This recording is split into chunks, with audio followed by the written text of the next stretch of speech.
আসসালামু আলাইকুম রহমতুল্লাহি ওয়া বারাকাতুহু। গোলাম মুস্তফা মডেল কলেজ কর্তৃক আয়োজিত আজকের এই অনলাইন ক্লাসে আমি মোহাম্মদ মোবারক হুসাইন, প্রভাষক, ইসলামের ইতিহাস ও সংস্কৃতি বিষয়। আজকে ইসলামের ইতিহাস ও সংস্কৃতির প্রথম পত্রের হযরত ওমর রাদিয়াল্লাহু আনহু এর রাজস্বের উৎস বা দিওয়ান এ সম্পর্কে একটা ক্লাস পরিচালনা করব। প্রিয় শিক্ষার্থীবৃন্দ, ওমর রাদিয়াল্লাহু আনহু হচ্ছেন ইসলামের দ্বিতীয় খলিফা।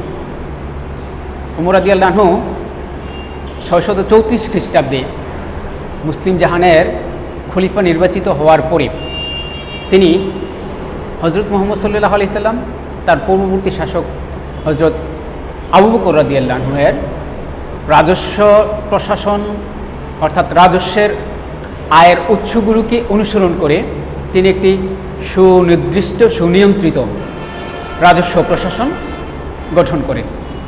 তার এই প্রশাসনটা ছিল দুই ভাগে বিভক্ত। একটা হচ্ছে আয়ের উৎস এবং অর্থাৎ রাজস্ব আয়ের উৎস এবং এই রাজস্বগুলো ব্যয়ের খাত, দুই ভাগে তিনি তার এই প্রশাসনটাকে ভাগ করেন। আমরা প্রথমে তার রাজস্ব আয়ের উৎসগুলো জানব। ওমর রাদিয়াল্লাহু আনহু এর পূর্বে 5টা নির্দিষ্ট খাত থেকে মুসলিম জাহানের অর্থাৎ মুসলিম রাষ্ট্রের রাষ্ট্রীয় আয়টা আসত।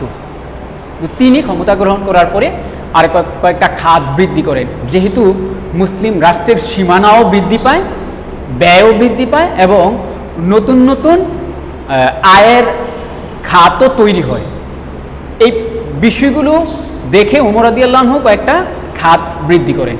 আমরা প্রথমে দেখব ওমর রাদিয়াল্লাহু আনহু এর পূর্বে যে খাতগুলো ছিল এগুলো কি।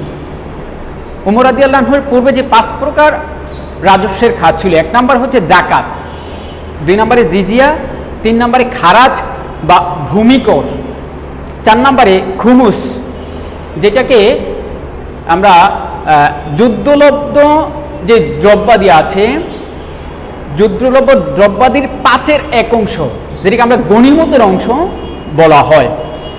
5 নম্বরে হচ্ছে আলফেব অর্থাৎ রাষ্ট্রীয় ভূমিকর। এই যে 5টা ছাড়াও ওমর রাদিয়াল্লাহু আনহু আরো কয়েকটা খাত, নতুন নতুন খাত থেকে রাজস্ব আয় করতেন। আমরা প্রথমে 5টা খাতের একটু বিস্তারিত জানব। কোরআনে বর্ণিত এবং নির্ধারিত একটা ধর্মীয় কর হচ্ছে জাকাত। আমরা জানি ইসলামের মূলনীতি হচ্ছে 5টা, জাকাত হচ্ছে তার অন্যতম গুরুত্বপূর্ণ একটা মূলনীতি। এই জাকাতটা হচ্ছে কোনো ব্যক্তি যদি 52.5 তোলা রৌপ্য অথবা 7.5 তোলা স্বর্ণ অথবা এই দুইটার যে কোনো একটার সমমূল্যে অর্থ, অথবা একজন ব্যক্তির কাছে 7.5 তোলা স্বর্ণ বা 52.5 তোলা রৌপ্য নাই, বাট স্বর্ণ রৌপ্য তার অন্যান্য যে সম্পদ আছে, যে সম্পদগুলো মিলে এই 52.5 তোলা রৌপ্যের যেই দামটা সেই দামটা হবে, অথবা 7.5 তোলা স্বর্ণের যে দামটা আছে সেই দামটা হবে, সেই সমপরিমাণের সম্পদ থাকে, তখন সেই ব্যক্তি তার উপর জাকাত দেয়া ফরজ। অর্থাৎ তার কাছ থেকে মুসলিম রাষ্ট্রের রাজস্ব প্রশাসন তার কাছ থেকে জাকাত নেবেন, তিনি জাকাত দিবেন তার যে সম্পদ আছে সেই সম্পদের 2.5%, সেই সম্পদের টোটাল সম্পদের 2.5% তিনি জাকাত দিবেন। জিজিয়া, জিজিয়া হলো মুসলিম রাষ্ট্রে বসবাসরত অমুসলিমদের নিরাপত্তা কর। এই নিরাপত্তা করটা হচ্ছে এরকম, মুসলিম রাষ্ট্রের নিরাপত্তার জন্য প্রত্যেকটা শাসক হযরত মুহাম্মদ সাল্লাল্লাহু আলাইহি সাল্লাম থেকে শুরু করে হযরত মুহাম্মদ সাল্লাল্লাহু আলাইহি সাল্লাম, হযরত ওমর রাদিয়াল্লাহু আনহু এবং হযরত আবু বকর রাদিয়াল্লাহু আনহু এবং হযরত ওমর রাদিয়াল্লাহু আনহু, তাদের থেকে শুরু করে মুসলিম রাষ্ট্রের প্রয়োজনে কিছু মানুষ যুদ্ধ করতে হতো রাষ্ট্রের প্রয়োজনে। কেউ ছিল স্থায়ী যোদ্ধা, আবার কেউ রাষ্ট্রের প্রয়োজনে যুদ্ধ করতে আসতো। কিন্তু এই যুদ্ধগুলোতে অমুসলিম যারা ছিল তাদেরকে বাধ্য করা হতো না। যেহেতু এই অমুসলিমরা মুসলিম রাষ্ট্রে বসবাস করবে এবং এই মুসলিম রাষ্ট্রে বসবাস করে রাষ্ট্রের রাষ্ট্রীয় নিরাপত্তা সে ভোগ করবে, সে নিরাপত্তা ভোগ করার কারণে সে রাষ্ট্রকে একটা এই নিরাপত্তা কর এটা রাষ্ট্রকে প্রদান করবে। এটা মুহাম্মদ সাল্লাল্লাহু আলাইহি সাল্লামের আমলে ছিল 1 দিনার, কিন্তু উমর রাদিয়াল্লাহু আনহু এটা একটু সংস্কার করেন।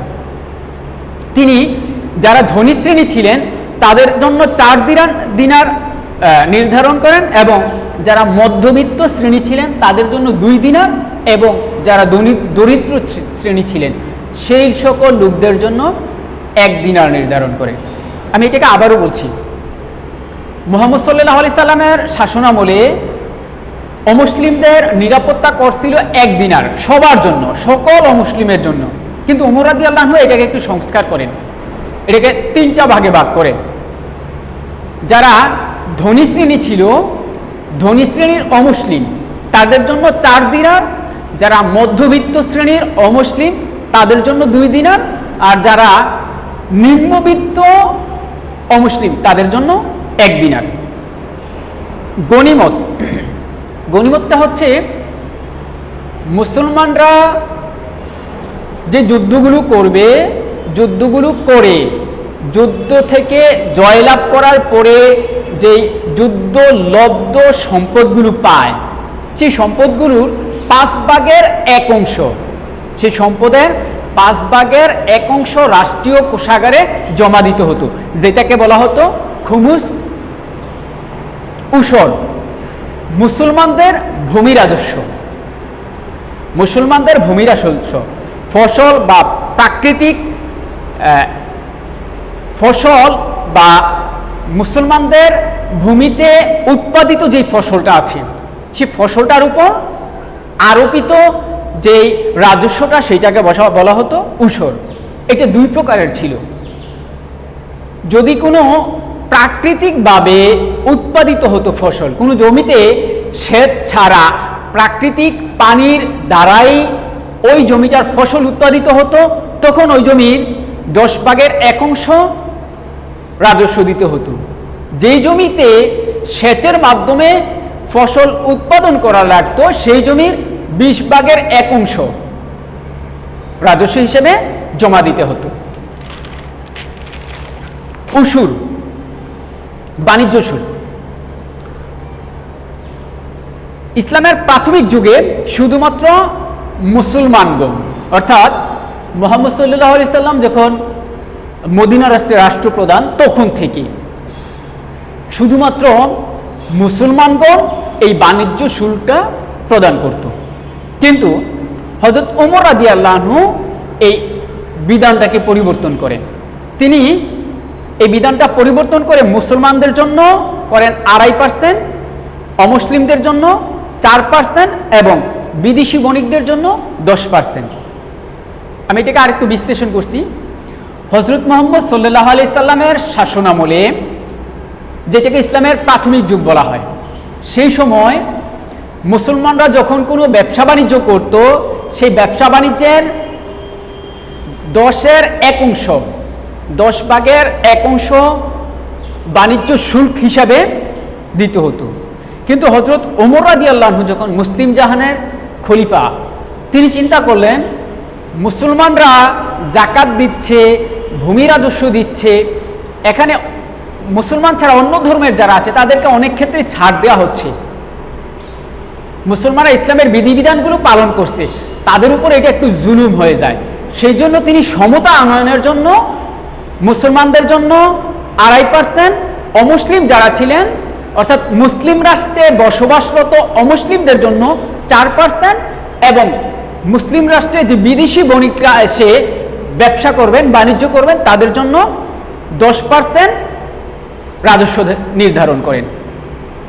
আলফাই, আলফাই হচ্ছে যে ভূমিগুলো সরাসরি রাষ্ট্র নিয়ন্ত্রণ করত, এটাকে আমরা খাস জমিও বলতে পারি। এক প্রকারে এটা খাস জমি। এই ভূমিগুলোর থেকে যে ফসলগুলো উৎপাদিত হতো তার 5-এর 1 অংশ ফসল পেত সরকারকে প্রদান করতে হতো, এটাকে আলফাই বলা হয়।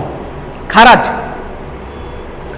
মুসলিম রাষ্ট্রে বসবাসরত যে অমুসলিমরা আছেন, অমুসলিম জিম্মিরা আছেন, তারা যেই চাষাবাদ করবেন, তারা যেই ভূমিগুলো চাষাবাদ করবেন, সেই চাষাবাদ করার পরে ভূমি থেকে যে উৎপাদিত ফসল আসবে তার একটা অংশকে মুসলিম রাষ্ট্রের সরকারকে প্রদান করা হতো, আর এইটাকে বলা হতো খারাজ। এটাকে বলা হয় খারাজ।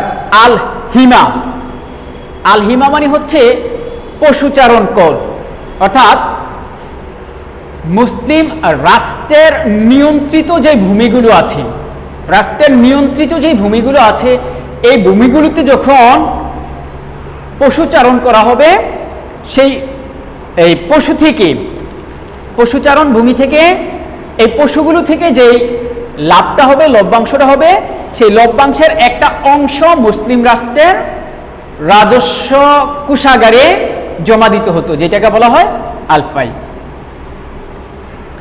দিওয়ানার ব্যয়ের খাতসমূহ, অর্থাৎ মুসলিম রাষ্ট্রের যে রাজস্বগুলো আসবে, সেই রাজস্বগুলো কোন কোন খাতে ব্যয় করবে, এইটা। এক নম্বরে কোরআনে বর্ণিত জাকাত ব্যয়ের যে খাতগুলো আছে, সেই খাতগুলোতে ব্যয় করা হতো। দুই নম্বর হচ্ছে সাময়িকভাবে সামরিক খাতের ব্যয় নির্বাহ করা, সামরিক বিভাগের ব্যয় নির্বাহ করা, অনাহার এবং বেওয়ারিশ যে শিশু যারা আছে তাদের লালন পালন করা, এবং অনাথ দুস্থ যারা আছে তাদের ভাতা প্রদান করা, বিভিন্ন জনহিতকর কার্যাবলী সম্পন্ন করা হচ্ছে। এই বিভিন্ন জনহিতকর কার্যাবলী, এই যে ব্যয়ের খাতগুলো বললাম, এগুলো নির্বাহ করা হতো, অর্থাৎ এই ব্যয়গুলো বহন করা হতো এই মুসলিম রাষ্ট্রের রাষ্ট্রীয় কোষাগার থেকে। প্রিয় শিক্ষার্থীবৃন্দ, তোমরা এই বিষয়টা নিয়ে তোমাদের বইয়ে আরো সুন্দরভাবে দেয়া আছে, সেটা থেকে আজকের এবং ক্লাসটা অনুসরণ করে তোমরা এই ক্লাসটাতে একটা প্রস্তুতি নেবে, সেই আশা ব্যক্ত করে ক্লাস শেষ করছি। আসসালামু আলাইকুম।